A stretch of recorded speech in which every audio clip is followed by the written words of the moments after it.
Trust your citizens. Trust the science. You need to have public trust in order to stop the disease.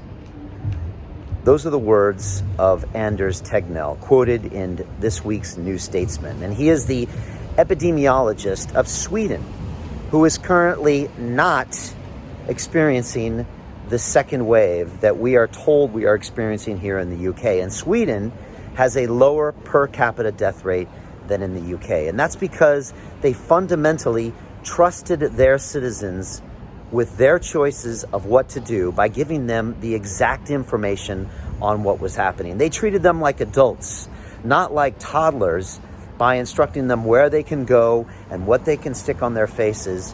And especially when a lot of these rules do not have any basis in science and they seem to conflict with others. And Anders went on to remind us that lockdowns were never created to stop the disease. And he says, quote, "Locking people up at home won't work in the longer term. Sooner or later, they will go out." And lockdowns were created to ease the pressure on health services. They were never created to stop the spread of the disease. And when we look at Sweden's model, we see one that is a proportional response to the virus, that's actually based in science, and is one where they trust the citizens with the information to make the best decisions that they should make. And it's interesting to note that he went on to say that they do not mandate the use of masks, because they found that when they do that, people actually have less social distance and they believe that the virus spreads even more. And I think it's important to look at Sweden and their model, especially in the time now where we're all blindly accepting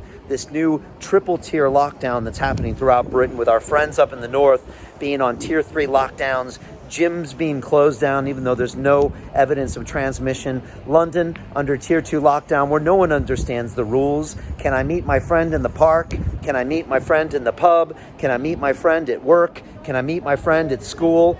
There's different answers to all of those questions because these policies are not based in science, and our government doesn't trust us to make the proper decisions because we're not being treated like adults. We're being treated like children with our science, with our information via censorship, with these lockdown policies. And it's time that we stood up and looked at a model like Sweden and say, maybe there's another way.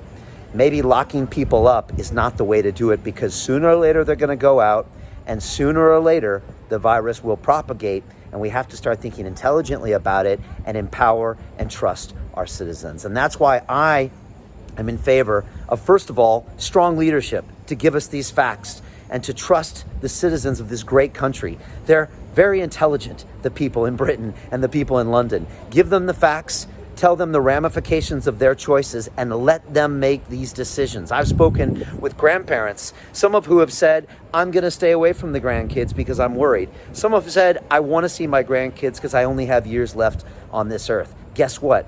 They got to make the decision, and we need to empower our citizens with decisions. Second thing we need to do is have a proportionate response to the virus. Again, these massive blanket lockdowns do not make sense. We need to empower the people to make their own decisions. And finally, we need science-based decision-making, like our friends in Sweden have shown, as opposed to the random pieces of policy that these current crop of politicians with their vested interests and strange agendas seem to be pushing on us. Case in point, the mayor of London. All boroughs go as one. All boroughs go as one when all of the case rates and infections rates vary massively, borough to borough to borough. And yet he wants to bring us all in as one because it's the smartest political move for him.